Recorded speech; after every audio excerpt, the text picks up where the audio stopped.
You know, I had a situation yesterday at a location where I was working, and the policy is that we're never to go hands on to stop theft. That's not why we're there. We're there for safety concerns.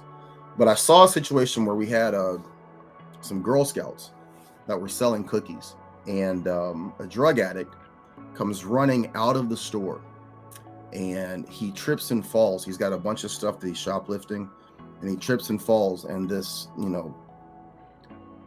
armful of stuff that he has, it goes everywhere.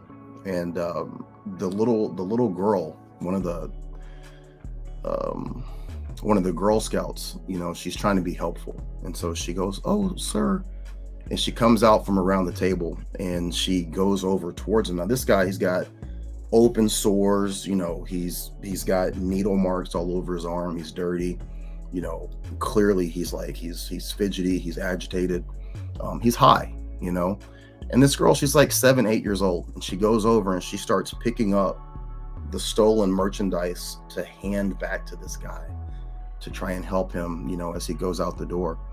And so I see this, and I'm like, get away from him, get away from him. And I go over and I like get in between her and the guy, and I have to stand there and shield her while this guy just picks up, all this stolen merchandise, and he's looking at her, and he's just got this like scowl on his face. And, you can tell that she didn't understand what was going on. I thought to myself, like, man, this is a horrible situation where I'm standing there, excuse me, and I'm dressed in my kit, full kit, fully tacked out, and I'm standing between her and this guy, and he's just picking up all this stolen stuff, and she didn't understand. Excuse me, something in my throat. I'm getting a little choked up here, but she didn't understand, and I'm thinking to myself, like, this is the city that we're leaving for these people. And then I saw this video on Twitter with another kid, and like, that to me is what's the breaking point? What's the straw that's going to break the camel's back to make people act, to make people change the way that they're voting, to change the things that they're tolerating.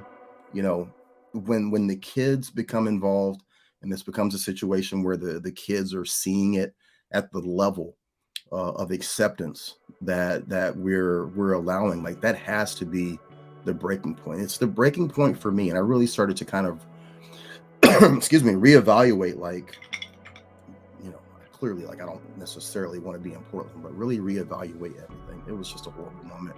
I felt like shit the entire rest of the day. This kid, she goes back over to sell the cookies, for a couple more hours, and she's just looking at me, and I'm sure that in her mind, like, she's trying to validate and quantify why I'm there, why I'm dressed the way that I'm dressed, why I have the firearm, why this person ran out in this way, why he looked the way that he did, why we didn't want her to help. I mean, just, you could just see like all the questions in her head, and it was frustrating. So